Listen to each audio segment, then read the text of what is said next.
Hi, I'm Markesha, and in this video I will be talking about hypertension and some patient teaching that Miss Addie was provided. She did not have a past medical history of anything, but she did have a family history of hypertension. So, just to get a general overview of what hypertension is, what it consists of. Hypertension is a condition in which the force of the blood against the artery walls is too high, and it's normally defined as a blood pressure reading greater than 140/90, and we know that we can either use manual or automatic dynamops to measure blood pressure. Our systolic, that's the top number, and that's the force of the blood against the artery walls when the heart is contracting, and diastolic is when the heart is in between beats. And then we have our MAP, which is the average pressure in the arteries during one cardiac cycle. So that's how we read our blood pressure and determine if the patient's blood pressure is within defined limits or if it's abnormal. And at that point, we need to call our physician and get some type of intervention so the patient can get an antihypertensive to bring down the blood pressure. Or if it's too low, normally physicians will order boluses. At least half of adults have high blood pressure, and we know our normal blood pressure readings are around 120 to 80. It varies in different people.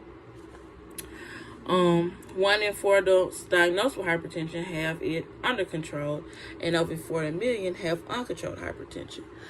So a lot of time I work on med-surg, and a lot of my patients, when they have hypertension, they're on dialysis as well. So normally when I see a patient in with hypertension or malignant hypertension or uncontrolled hypertension, I say, yeah, they're probably going to be on dialysis. And then they're doing dialysis as well as they are diabetic. So hypertension does have close association with other comorbidities like diabetes, sleep apnea, and kidney problems. Some risk factors are age. It's mostly seen in men under the age of 64, and then it's diagnosed in women when they're in like 65 and older. Race. So big thing. It's closely associated with African Americans. My mom and dad both have high blood pressure. My grandparents on my dad and mom's side have high blood pressure as well. And I'm now on a water pill, thiazide or microzide, just for pre-hypertension. I had a little scare about a year ago, so I went to the doctor to get that treated. So I've been on that, but I am in the process of trying to get off of it and do some lifestyle changes like walking, exercise, and I have been walking, so that's a good thing. Exercise is really good. Other risk factors is family history, obesity. That's a big problem with African Americans with obesity, and sedentary lifestyle. So that's lack of physical activity. So just like walking 3 to 5 times a day or walking once a day, just as long as you're keeping yourself active, then you're not putting yourself at risk for getting hypertension. You're managing your lifestyle. Also, tobacco use is another risk factor.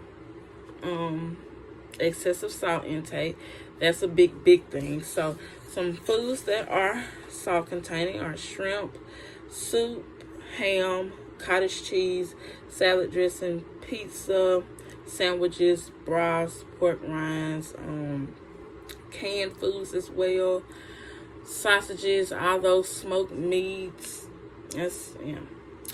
And some signs and symptoms. So many times signs and symptoms, they are vague and they're non-specific, and sometimes the patient's asymptomatic. But some signs and symptoms that they can have are nosebleeds, headaches, and shortness of breath. Treatment for hypertension are thiazide diuretics, angiotensin converting enzyme inhibitors, ACE inhibitors, like your lisinoprils, captopril, and then you have your ARBs, which is your angiotensin 2 receptor blockers.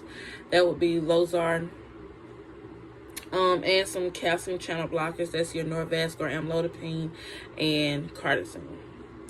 Hypertension is manageable and it can be prevented as well. So once the patient is diagnosed with it, they should be compliant with their medication regimen and willing to change their lifestyle habits. That's a big thing.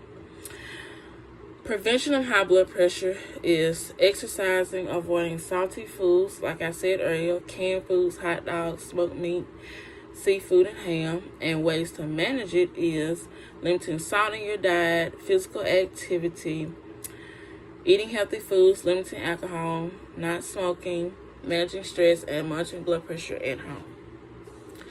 So, blood pressure, it is known as a silent killer because it attacks the kidneys, and once your kidneys are damaged, then you're looking at possible dialysis and needing a kidney transplant.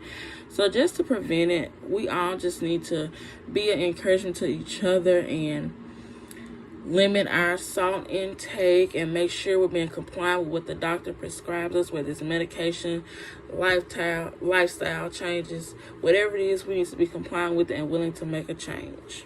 Thank you.